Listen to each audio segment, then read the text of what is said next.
going to go from talking about the causes of World War II to just early events in World War II. So that's where we're going to pick up with this PowerPoint. I'm going to use the phrases throughout, just talking about the Allied powers and the Axis powers.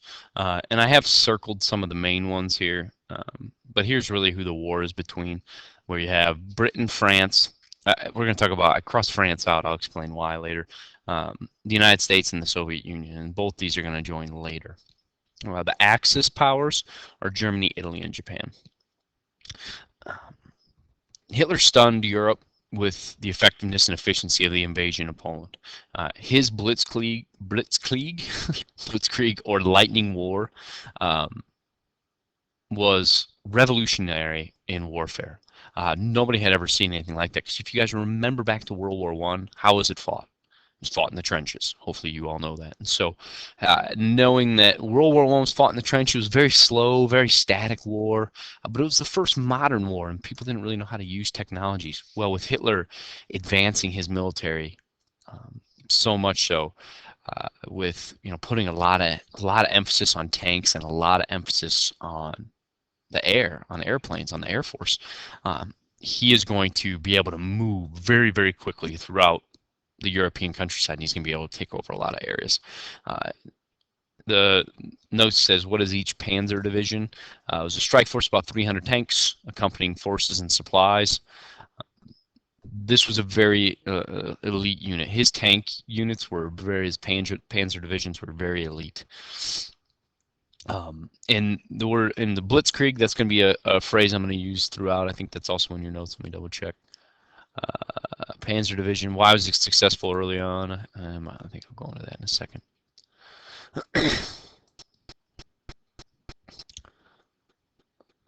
Once again, we talked about World War I, long static trench warfare.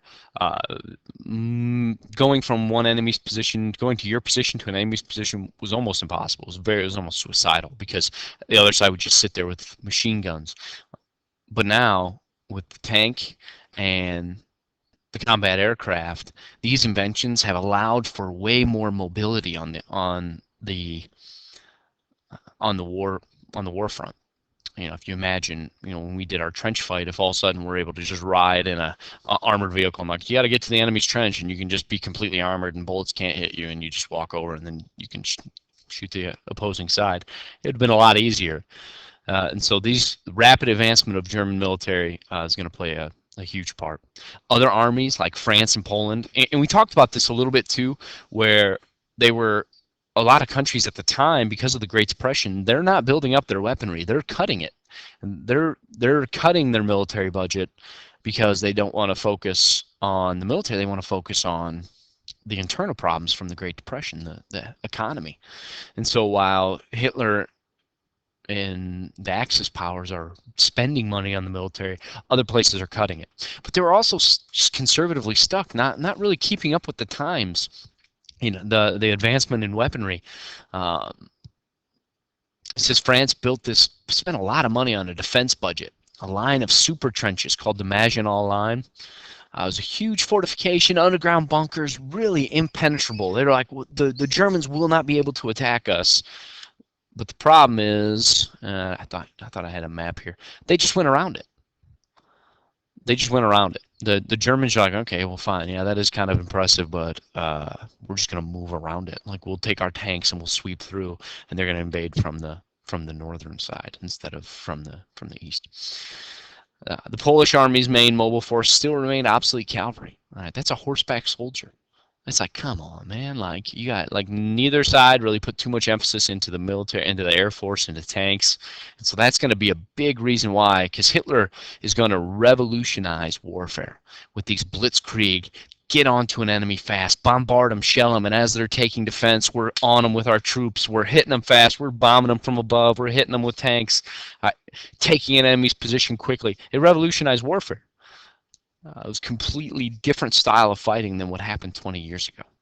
And so as a result of that, Hitler's going to take over virtually all of Europe very quickly. After a winter of waiting, war gets declared. All right, so we talked about 1939. That's the first thing in your notes. World War II starts because Hitler invades Poland. And then nothing happens. Nothing happens, and everybody's like, well, Must have been like a phony war. Some people even called it that. Like, okay, nothing's even happening. All right, the winter came and passed. It's September, October, November, December. Nothing's going on. Uh, so this must not be that big of a deal when war gets declared. But then all of a sudden, Hitler, bam, gets right back at it. In April, he takes Denmark and Norway. That's one part in your notes. And then in May, he's going to attack France and the Netherlands. Once again, you're going to have to know what that blitzkrieg means. That rapidly advancing armored forces with massive air support literally means the lightning war. It's coming at you so fast. They're going to take these areas. The British are forced to retreat to the beaches of Dunkirk. I'll talk about that in a minute. Hitler invaded France in May, and by June he controlled Paris. All right, so last time when the Germans invaded, they got pretty close within a few weeks of Paris, but then they kind of stalemated. You know, the trench systems are going to be established, and they're not going to be able to really gain much ground one way or another for the remaining 4 years of the war. And so World War I, very slow. World War II, Hitler takes it in a month. About 3/5 of France. He invades in May, and by June he has control of almost all of France. After the Germans took over France, it was renamed Vichy France. The part that they took over, they set up a government that was pro-Nazi there. That was called the Vichy government. And so in May of 1940, excuse me, June of 1940, I should say, they go from having World War II being declared to now Britain's the only person that's standing in the way of Hitler. Because the Soviets aren't involved yet, because remember, they signed the non-aggression pact. They agreed not to fight Hitler. And then the U.S. isn't involved yet because they're still dealing with their own depression issues, so they're not getting involved. And you'll talk about the Lend-Lease and all that stuff later next year. But the Dunkirk retreat, this is worth repeating just because it was such a miraculous thing. I really wish I had an image, but basically let me pull. Here's an idea of what happened at Dunkirk. The Nazis are going to completely surround the Allied forces. They're going to attack, and here's Dunkirk. This little area up here, you can see it's not too far away. This is the France. This territory right here is France. This is Great Britain. Basically, the Germans just were hitting them so fast that they were forced to evacuate. Britain's like, man, if we want any chance to continue fighting in this war, we got to get our troops out of there. So they've got all these troops. They got like 300,000 troops stashed on the beaches of Dunkirk, and you can kind of see there's pictures. Just of men in boats, weapons, just evacuated. And basically what happened was the Nazi, and nobody really knows why, but Hitler kind of halted his tanks. Well, some people say it's because he wanted to just focus on taking Paris and force the French to surrender at the Hall of Mirrors, but nobody really knows why, because he could have really delivered a very fatal blow to the British if he would have just took his troops, took them onto the beaches of Dunkirk, and just smashed them right there, because they really had no way to get them out. It was what could have been just a complete and utter disaster. It actually ended up turning to be somewhat of a moral victory, because they were able to save so many people. And so the Nazis could have wiped out a huge portion of the British fighting force, but instead they didn't. They decided to change tactics. They halted. They let them retreat. Or I should say, they didn't press the issue. And so, but still, the Allies are stuck. Like, we got 300,000 people. How do we get them over? Well, citizens started helping, and citizens took their tugboats, their yachts, their fishing boats. They crossed the English Channel, and they were picking up soldiers and taking them back, and then going back, picking up more. And it was a huge, just 850 vessels, from destroyers to tugboats to yachts to fishing boats to anybody that could help was going over, picking up some British soldiers, and then sending them back. And so, it really help keep the British in the fight, because if they would have got wiped out there, I mean, who knows what could have happened? Hitler could have taken complete control. Battle of Britain. The Battle of Britain is this is going to be, you're going to have to know about a couple of these. This is where the French now, with the French being conquered by the Germans now are going to use France as a launching point, and they're going to try to take out Britain. But Britain's got a pretty good natural defense because it's an island nation. So you can't just send tanks over to Britain because it's an island. So what they have to do in order to attack Britain is gain air supremacy of the English Channel, that little waterway between France and Britain that I just showed you.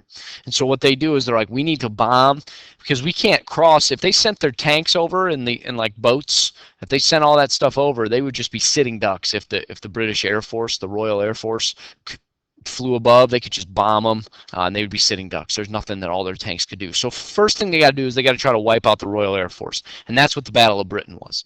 They tried to eliminate and destroy the Royal Air Force. And thank goodness that it didn't happen, because once again, who knows what would happen if the Nazis were successful. The Luftwaffe began bombing airfields of vital industries. The Royal Air Force, that's the British side. The Luftwaffe is the German side. From August to September, the Germans sent 1,000 planes a day to attack the RAF, the Royal Air Force. They lost big numbers, but the Germans suffered worse losses. And they were able to, the Germans were unable to gain air supremacy. So the Battle of Britain, the reason why it's called the Battle of Britain, because if they lost this, Britain would have been invaded. It's the battle for all of Britain. If they lose the air superiority of the English Channel and Hitler's able to send his troops over, then they would be they'd be in trouble. They would not be able to withstand the land invasion. So the Battle of Britain, being able to control the skies with their airplanes, paid off big time, was able to save them. So then Hitler's going to shift tactics then. Since he couldn't take out their air force, what he's going to do is he's going to send the next 9 months, he's going to send out planes to bomb the British. And this became known as the Blitz. The Blitz, not to be confused with the Blitzkrieg. The Blitz is where they bomb British cities, major cities, an attempt to bomb Britain into submission, dropping bombs on London, major areas, doing just large amounts of damage. If you've ever seen like The Lion, the Witch, and the Wardrobe, like the whole reason why the kids go out to the wardrobe, the place in the wardrobe, the countryside, is because people would send that was during the Blitz, people would send their kids to go, people in the country would go offer their homes up to let people come in and live while they stayed behind in bomb shelters or in subways like this. But the Blitz was when the Germans just tried to bomb the British into submission. Like, if you're not gonna go, if you're gonna be at war with us, we're gonna do this all day. We'll kill you. We'll destroy your cities. You might want to get out of the war. Trying to bomb them into submission. One night alone, the Luftwaffe dropped 70,000 bombs on London. That's in one night. One night, 70,000 bombs were being dropped on London. The devastation was enormous. People sleeping in subways, you can see, once again, underground to keep safe. Killing and injuring thousands of civilians, damaging light, power, gas lines, buildings, roads. But it did not destroy the British morale. The British kept fighting. Here's some pictures of the Blitz, of just some of the destruction that was caused by the Germans. I wouldn't want to be this guy down here. He's just like, hey, look at this. This is cool. Meanwhile, a pool table falls on him. So, yeah, probably should move. And then the Battle of the Atlantic. This is of the whole Atlantic Ocean. This was also crucial, because if they did not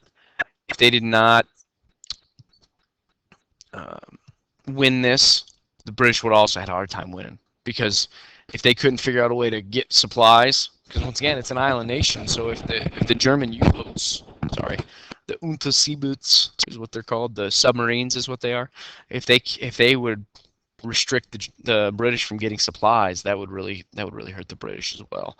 And so this whole battle, and the German U-boat, they really did a number on the fleets of Britain and the U.S., because the U.S. was sending supplies, which you'll talk about later. By the end of 1940, more than 4.7 million tons of British supplies were destroyed by U-boats. The Allies, though, were able to decode the Germans' coded messages from an Enigma machine, gave them the upper hand. And by the end of 1943, the Germans had lost the Battle of the Atlantic. About 75 to 85,000 Allied soldiers were killed. About 28,000 U-boat crew members were killed. Total of 41,000 German sailors were killed. If the Allies were unable to fight off the Germans in the Battle of the Atlantic, it would have been impossible for the Allies to win the war. Because once again, where's America coming from? We're crossing the Atlantic, so that's a big deal also to get our troops over there safely. And so the Battle of the Atlantic was also a crucial battle early in the war. That kind of skipped ahead though. That was a most of these battles are kind of small, like months. That was like a throughout the war battle. So what's next? Hitler's unable to conquer Britain. He tries doing it first by destroying the Royal Air Force so he could have a land invasion. That doesn't work. Then he's like, well, I'm going to try to bomb him into submission. That doesn't work. Okay, I'll try to cut him off from supplies. That doesn't work. So with that, Hitler's unable to conquer that. He realizes now the war is going to last longer than what he thought. I need resources. He's going to turn to the Soviet Union. Once again, Hitler broke his promise every time. It's so funny that people signed agreements with him because he broke his promise like, I won't invade the rest. What did he do? He invaded the rest. So Hitler's going to focus then. He's going to turn his attention after he's unable to get Britain out of the war. He's going to focus his attention on the Soviet Union. And that's called Operation Barbarossa. In May of 1941, Hitler ordered a change of tactics. He decided to halt the bombing of Britain and launch a surprise attack on the Soviet Union. He betrayed Stalin and ignored the promises he had made. And it was a bold move. It's going to be a huge turning point in the war. Hitler doing that is going to pit Germany in a two-front war, which I'll talk about later. But it's going to be the beginning of the end. Even though it has tremendous success early, Hitler's decision to invade the Soviet Union is going to cost him the war. Unquestionably. He's going to make an enemy in Stalin, and Stalin's a psychopath. He doesn't care how many people die. He is not going to go down without a fight. So that was a big deal. The attacks took Stalin by surprise. The first few days of fighting, once again, great success. They destroyed part of the Soviet Air Force, captured 500,000 soldiers. Basically, Stalin appealed to his people to resist the invasion and issued a scorched earth policy. Like, oh, the Germans are invading. Retreat inland from the Soviet Union and burn everything. He said, do not let them come through our country and gain supplies. He said, I want you to retreat, leave your homes, but burn everything. Burn all your crops, destroy all your livestock, destroy all your building, burn all your clothes, anything you're not taking, burn it, because we do not want them to gain supplies from us. And so they implemented a scorched earth policy. Anything you couldn't carry, you burned. Because if they're able to feed themselves or if they're able to clothe themselves based on the supplies that are there, that's going to give them the ability to fight. He's basically saying, make them ship all the stuff to clothe their millions of soldiers, to feed their millions of soldiers. Make them ship that stuff to them on the war front. Don't let them take it from us. And so that's what the scorched earth policy was. German troops got really close. Like I said, very early in the war. We're going to talk about some of the key events that happened, but they got really close to capturing Moscow. It really seemed lost. It looked like the capital city was going to fall, but they launched a counterattack. An early winter is going to set in, and so the Soviet resistance is going to become a little bit more fierce. The early winter is going to help because the Germans aren't going to be equipped, and that's going to halt the German advances into the Soviet Union. But you can see, here's the Soviet Union. Here's the Soviet territory right here. This area right here, that's the Soviet Union. All this blue, that's how far they got into the Soviet Union. All right, so they took over a lot of territory very, very quickly. All right, all this blue is territory that's controlled by the Axis powers. You can see it's not pretty. They have control of North Africa. They have control of the whole Mediterranean Sea because they've got all this territory here. They've got control of virtually all territory. You got Vichy France. You got virtually all the countries in Europe, in mainland Europe, and then they have made it really far into the Soviet Union as well. The only enemies against them right now are Britain, Iceland. Like, who cares? But that's what's going on with the early parts of World War I.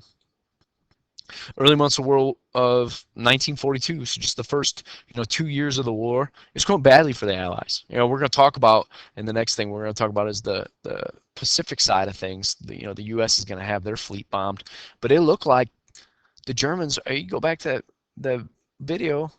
The Germans have complete control in the Soviet Union. They've got a ton of territory in the Soviet Union. They've got complete control of continental Europe. There's no Allied forces in continental Europe at this time. The only foe really standing against them is Britain.